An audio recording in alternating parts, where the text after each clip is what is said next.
because I learnt a lot from them that I didn't from the adults around me. There wasn't a lot of adult figures that were that great. So I learned a lot from movies. And as I grew up a little bit, probably about 10, 11, 12-ish, YouTube started to be quite a big thing. And I would then end up watching YouTube. And luckily I came across quite a big variety of people that were pretty good influences.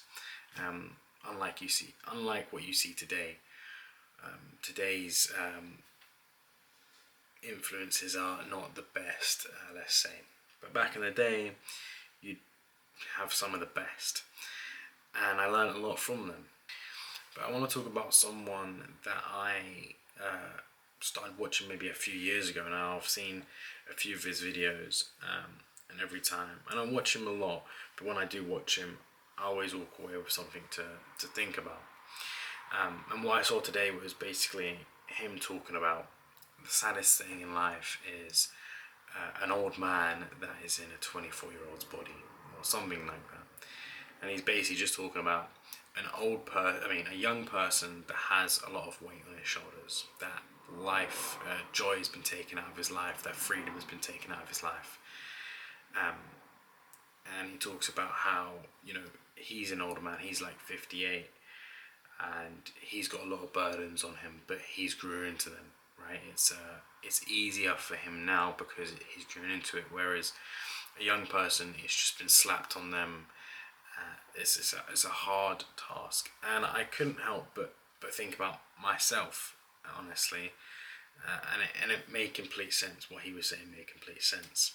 I talk about this bubble a lot that I was in, especially when I was younger, and probably up until I was, probably about 17, 18, and I still sometimes feel like I'm coming out of this bubble.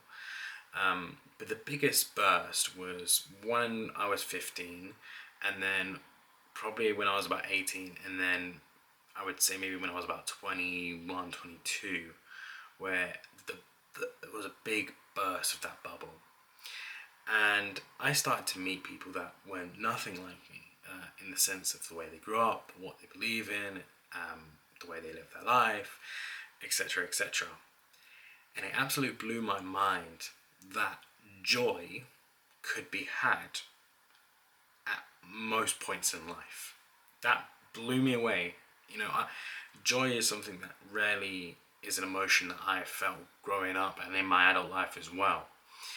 And luckily, my amount of joy that I've had in my life has gone up a lot in the past maybe year, 2, maybe 3 years. But I would have never experienced this or never really quite understood this if I hadn't met these types of people. I would watch these people just be like, kind of like constantly happy. Or not constantly happy, but if they wasn't, if anything wasn't really going on, they would just constantly be in this like life of joy. And I'm like, how the hell do you do that? That's like really impressive. And they would take joy out in most things. And it wasn't just 1 or 2 people that were just like naturally joyful. This was a whole group of people that just sort of live life like up here. And I was like, so how do you guys do this? Like it really is confusing. And I think I got it. And I think sometimes I do forget, but most of the time I do try to stick on it, that joy path. Anyway, here's the lesson today. I used to have to do certain things, and I had to be a certain way when I was younger because of the situation I was put in. And when I grew out of that phase, or out of that situation, I would still sometimes do those certain things. And I remember with one of my old partners, her basically saying, why do you do that? And I go, well, it's just what I've done back then. She goes, well, you're not there though anymore. That means you don't need to do that thing anymore. And it could be anything, right? Like, just loads of amount of things that I used to do as a kid that I no longer needed to do as, out of that situation. And I want you to, whoever's listening, to really take that into consideration. The situation you used to be in, and maybe you used to have to do things to survive or whatnot.